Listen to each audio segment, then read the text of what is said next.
be overpassing someone's entire life without even knowing. It's going to be two examples that are going to explain a doubling effect for a catch-22. Carnies and festivals, as I said earlier, if someone, their whole life is a carny, and I know it's a really niche position, but you could relate it to almost anything, as a carny is only a person who is running an operation. How many people run an operation for a job? Literally, that's what an occupation would encumber. That's why you break things down, round them up, and then do it all over again. And so, with the carny operating, it's different than a vendor because of their ability to understand hydraulic systems. So the purposes in life is to find not who has the biggest and baddest frame,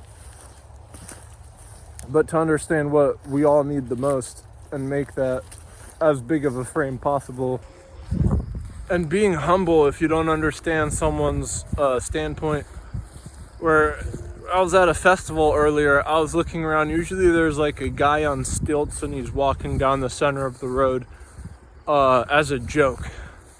And I just understood that because I'm learning to build humility. Where if there's someone who talks really fast and they're doing that because it's an icebreaker, or someone who talks really loud, they're doing that to feel comfortable. And you might not think it at first, and you could get offended by it very easily. But lo and behold,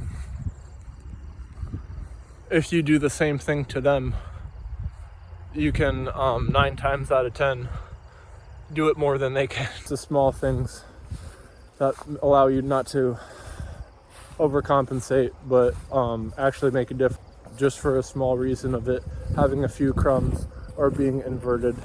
A vendor could be someone who consists of jewelry or hats, anything. So the amount of products that vendors could be associated with as compared to a carny with the different rides of hydraulic systems or mechanical rotary systems are two definitely separate things, just as a electric engine or a motor engine with cylinders that are metallic. So there's two discussions that are both of the same meaning, and that's why things are overlooked entirely if you're closed-minded or only seeing one-sided, which once again are both the same thing, unless you're disadvantaged from one of them and can only conceive an aspect that's preferable to your liking. With that said, that's why connoisseurs are so great, because not that they're great at what they do, it's just that what they do is refined to their liking because a consumer basis hasn't yet discovered what they could. One thing bigger than a giant monster is dark energy and dark matter.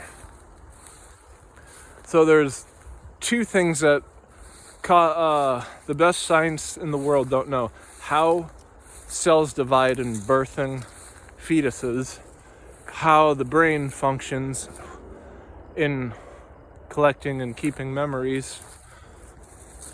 And I'd like to split that difference with the cosmological aspects of dark matter and dark energy, and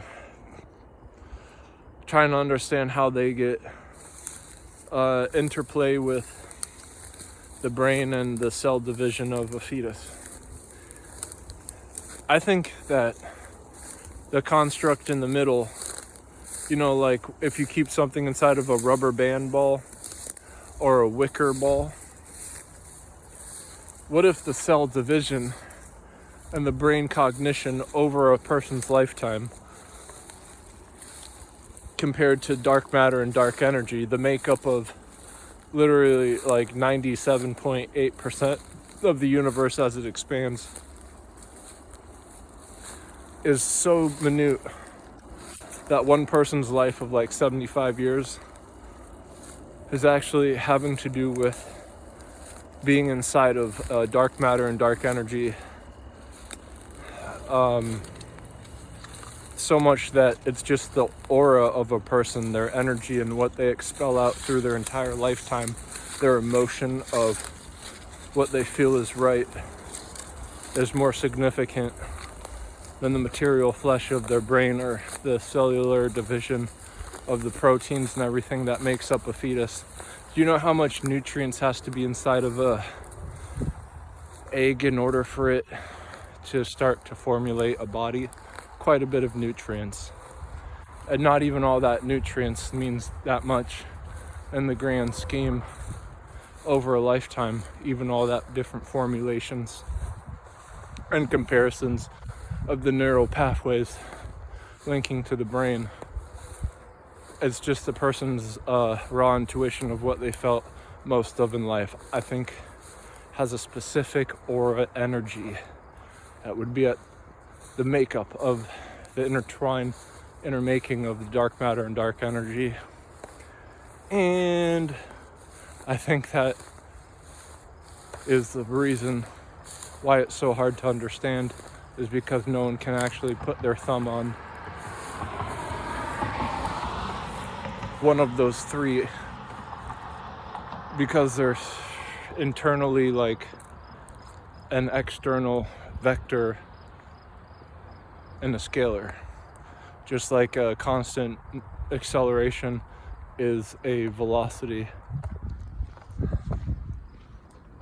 Whereas you can't have a life lived without dark matter and dark energy equaling out the chemical constructs of your division of your first cell into the divisions of any cell that your brain would induce and mimic of a logistic over a lifetime. So the purposes in life is to find not who has the biggest and baddest frame, but to understand what we all need the most and make that as big of a frame possible, so that no one is like dipping their hand and getting caught into a cookie jar, where the cookie jar is just from great agriculture and farming. The aspect of a ratio needed to do this is that of cosmic proportion. And luckily, that frontier is wide open, meaning 99% of the outer space is wide open. The 0.1%, or the 1%, is just planet Earth. And then I'd say like 0.1% is planet Earth, and the 0.99% is the people in planet Earth, thinking that that's the best there is. So that is what is controlled by the 1%ers, who make up the 0.99% conception, where the market is moving towards a mark of a giant monster. Whereas in your body, if you have someone with a big build versus someone who is skinnier, the big build person will probably be able to take more toxins and poisons. Like Andre the Giant was able to drink enough alcohol that would kill someone if they tried to drink half as much alcohol in one sitting. Formal and non-formal would seclude in luxury and nonchalant, non-luxurious. Just as like a person is built, and then if there's a really tall person, they can have a big frame. It doesn't mean that they're any taller than a person who is skinny and at the same height. almost as though the difference would be in the make of a potting. If you have a similar type of clay versus a clay that isn't like as great, if you sit both of those inside of a kiln, the furnace is going to blow them until they're glass-like, and that glass is going to have a finish that is the same, because